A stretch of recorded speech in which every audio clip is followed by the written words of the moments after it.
It's 11:42 p.m. The room is dark except for one small rectangle of light, your phone, propped against a pillow, scrolling something you won't remember tomorrow.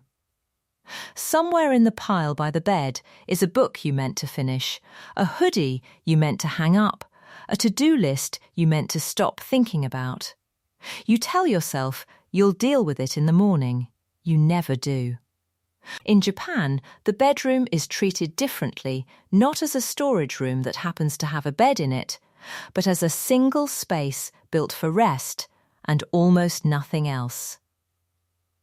Tonight, 8 things Japanese homes almost never keep in the bedroom and what happens to your sleep, your mind, and your mornings once you remove them too. First, the television. Picture the average Western bedroom at night, a television mounted across from the bed, glowing faintly into the dark like a small fire that never quite goes out. You fall asleep to a show you weren't really watching. Somewhere in between, this space stops being yours. It becomes an extension of whatever was on instead. This is the opposite of yohaku no bi, the beauty of blank space, the idea that a space, like a sentence, needs emptiness to have meaning. A bedroom with a screen bolted to the wall isn't built for rest, it's built for consuming that happens to have a bed in it. The usual defense, it helps me fall asleep, falls apart under a closer look, since stimulation and stillness have never once lived well together. So the change is simple, even if it feels inconvenient at first: no television in the bedroom. Full stop. What you notice within a few nights isn't willpower, it's relief. The room stops pulling your attention towards something else and starts letting it settle into itself, the way a held breath finally lets go. And with the screen gone from the wall, there's still one more glowing rectangle to deal with, the one in your hand. Second, the phone charger next to your pillow. At 12:03 a.m., your phone lights up once. A notification, nothing urgent. You check it anyway, because it's right there, because it always is. Traditionally, the phone charges in the entryway or the kitchen overnight. Out of a quiet respect for the negative space between things, the pause a room needs in order to actually be restful rather than simply dark. A phone within arm's reach turns the last hour of your day and the first hour of your next one into the same unbroken scroll, with sleep squeezed thin in between. Most people keep the charger by the bed for convenience, an alarm, a flashlight, just in case. But just in case quietly becomes just one more check, night after night, without you ever deciding it should. Here's what actually works.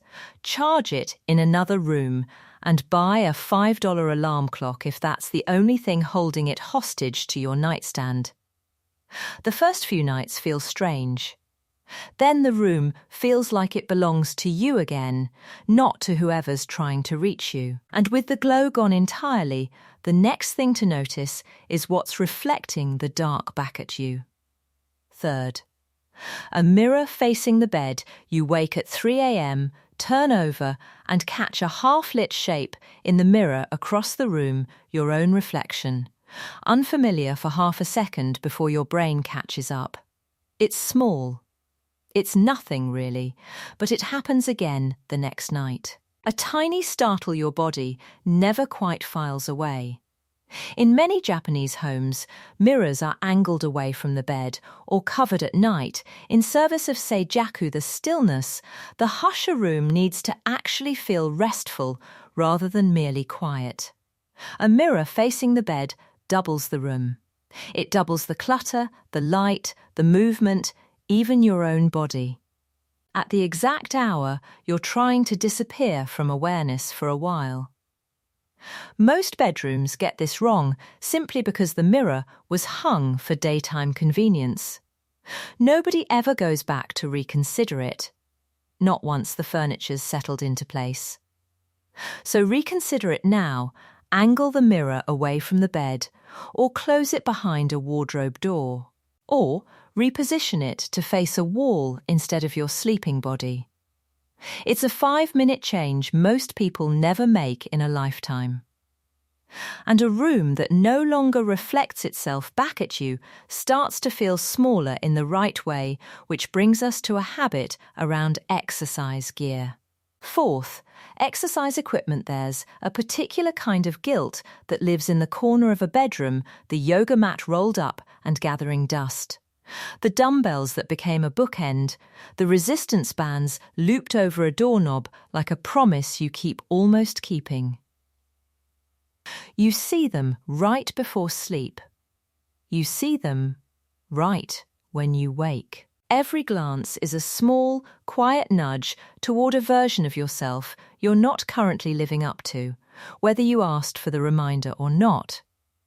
This is where Canso becomes useful, the principle of simplicity, of a room holding only what serves its actual purpose.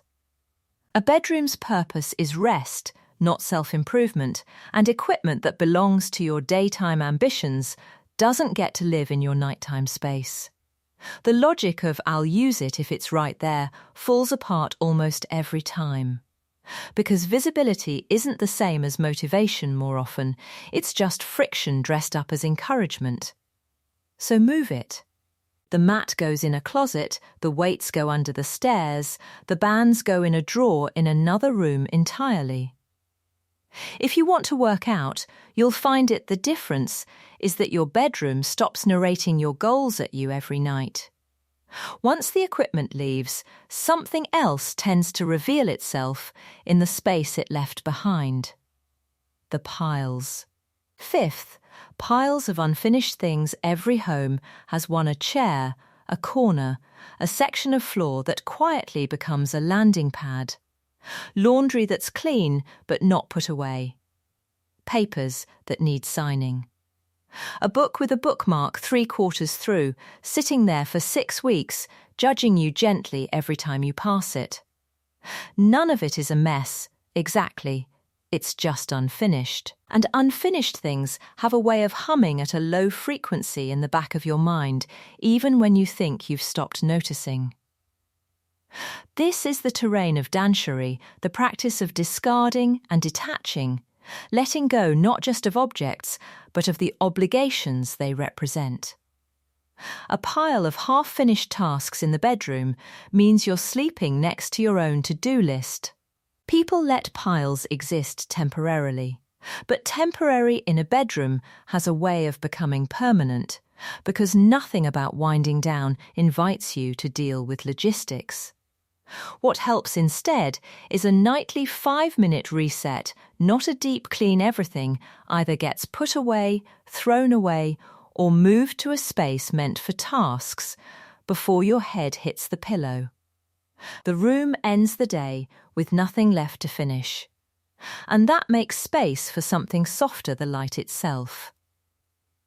Sixth, harsh overhead lighting. Flip a switch, and the whole room goes flat, every corner exposed at once, every shadow erased, the bed lit the same stark white as the closet and the floor. It's efficient. It's also nothing like winding down. The Japanese aesthetic tradition of ine raizan, literally in praise of shadows, holds that beauty and a kind of peace live in dimness and contrast, not in flooding a space with light until nothing is left to the imagination.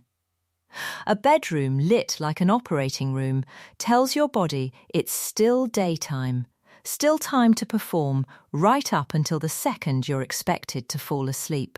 This setup persists mostly because most homes have exactly one lighting option for the bedroom, on or off, with nothing gentle in between. Here's the shift worth making. Replace the overhead light as your evening default with something lower, a lamp, a warm bulb, even candlelight, so the room transitions gradually instead of switching abruptly from full alert to lights out.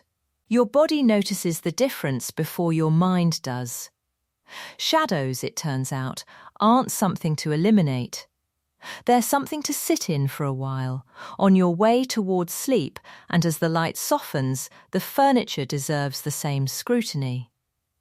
7th, too much furniture walk into a bedroom crowded with a dresser, a bench, an extra armchair for reading, a side table stacked 2 books deep.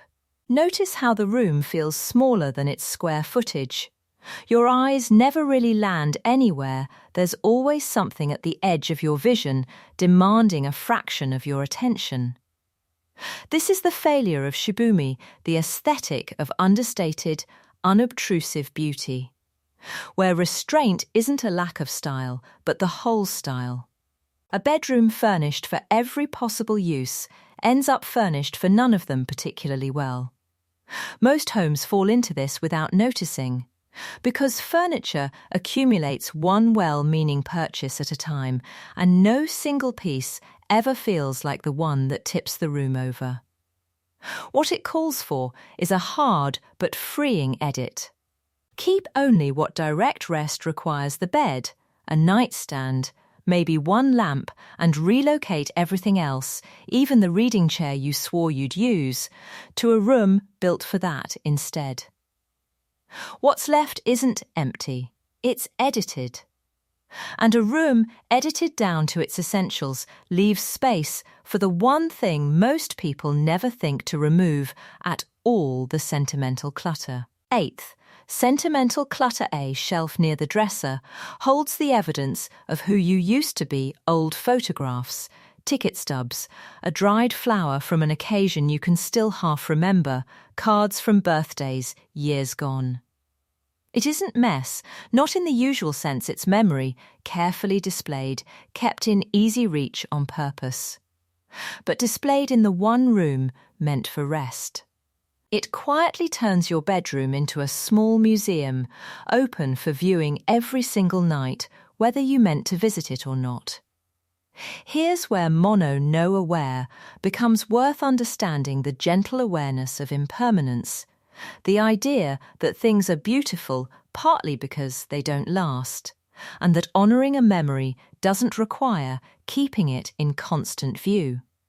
The usual belief is that more visible memories mean more gratitude. Rarely true. A bedroom crowded with the past just makes it harder to be anywhere but there. Choose 1 or 2 pieces that matter most. Let the rest live in a box, an album, a drawer you open on purpose instead of one you pass every night without choosing to. What remains isn't forgetting. It's a room finally allowed to hold this version of you, tonight, instead of every version at once. None of these 8 things are dramatic on their own: a mirror angled one way instead of another, a phone charging one room over, a shelf with 2 photos instead of 12. But a bedroom stripped down to only what rest requires does something a full one never quite manages. It stops asking anything of you. No performance to keep up, no reminders waiting in the corners, no unfinished business propped against the wall. Just a room, and you, and the quiet permission to be done for the day. Start with one thing tonight: the phone in another room, the mirror turned away. Whatever feels most possible. See what the room feels like by morning. Sometimes that's all peace of mind actually requires.